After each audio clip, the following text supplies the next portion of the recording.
गौतम चौकातील महात्मा बसवेश्वरांच्या पुतळा परिसराच्या देखभालीकडे पालिका प्रशासनाचं अक्षम्य दुर्लक्ष होत असून सामाजिक संस्था संघटनांचीही याकडे मोठी अनास्था दिसून येते।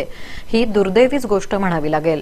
सामाजिक समतेचा संदेश देणारे समता नायक महात्मा बसवेश्वर महाराजांची जयंती 28 एप्रिल रोजी असून यानिमित्त सोलापूर महानगरपालिकेच्या वतीनं गौतम चौक इथल्या महात्मा बसवेश्वर महाराजांच्या अश्वारूढ पुतळ्याभोवती मंडप उभारणीचं काम वेगात सुरू आहे।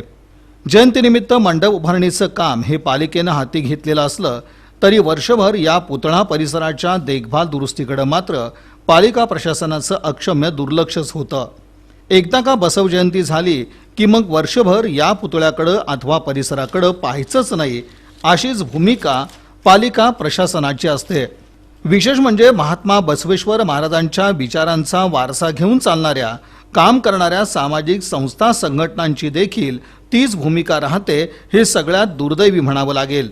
पुतळा परिसर हा वर्षभर उपेक्षितच राहतो। परिसरातील संपूर्ण गवत हे देखभालीअभावी वाळून गेलं असून जी काही झाडं लावण्यात आली आहेत त्याकडेही विशेष लक्ष दिलं जात नाही।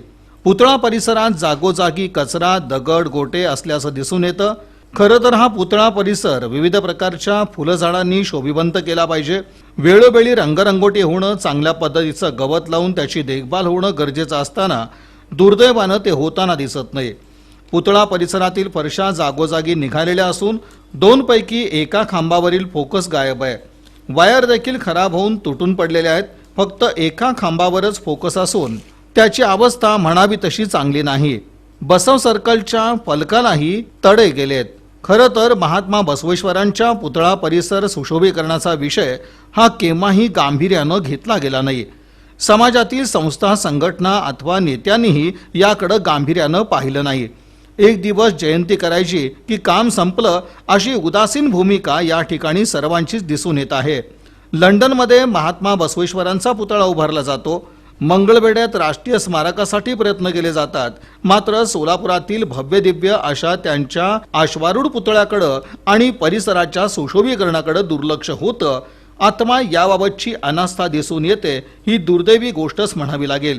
याबाबत पालिका प्रशासन अथवा शहर परिसरातील सामाजिक संस्था संघटना लोकप्रतिनिधी सजग राहणार का किंवा तशी सजगता दाखवणार का हाच खरा प्रश्न आहे।